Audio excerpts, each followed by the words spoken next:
এই জীবনে বোঝায় আর বিয়ে হবে না রে আমার রে। শালা মানুষের বউয়ের আমার মুখ দেখতেই জনমটা যাবে, তবু আর বাড়ির লোক আমার বিয়ে দেয় না। কিরে বন্ধু, এখানে একা একাই বসে কি ভাবিস? হ্যাঁ বন্ধু, কিছু ভাবি না রে। এই জন্মে বোঝায় আমার বোঝায় বিয়ে হবে না, উঠেই ভাবতেছি। তোর আর আমার বন্ধু একই পরিস্থিতি, আমার বাড়ি থেকে বিয়ের কথা কয়ে না, আমাদের মনে হয় আর বিয়ে হবে না। ঠিকই কথা বলছিস রে বন্ধু, তোরও বাড়িতে রাজি না হয়, আমার বাড়িতেও রাজি হয় না। শালা আমার দাড়ি চুলগুলো তো পাইকে যাইতেছে, তবু আর বিয়ে হয় না রে বন্ধু। আবার যে সোশ্যাল মিডিয়ায় চলতেছে ভাইরাল ভিডিও, মে বিয়া।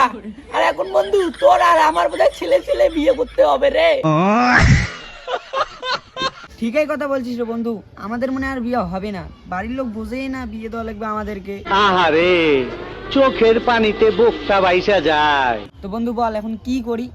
বন্ধু, পাশের পাড়ার টুম্বা বৌদির আমার কাছে নাম্বার আছে, বুঝলি? ওই বৌদিটাকে পটাই।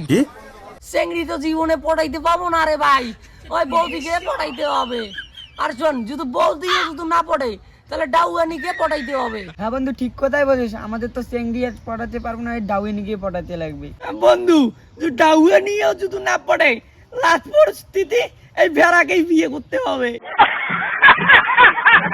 হ্যাঁ বন্ধু, ঠিক কথাই বলছিস, লাস্ট পর্যন্ত ওটাই করতে লাগবে, ভেড়াকেই বিয়ে করতে লাগবে।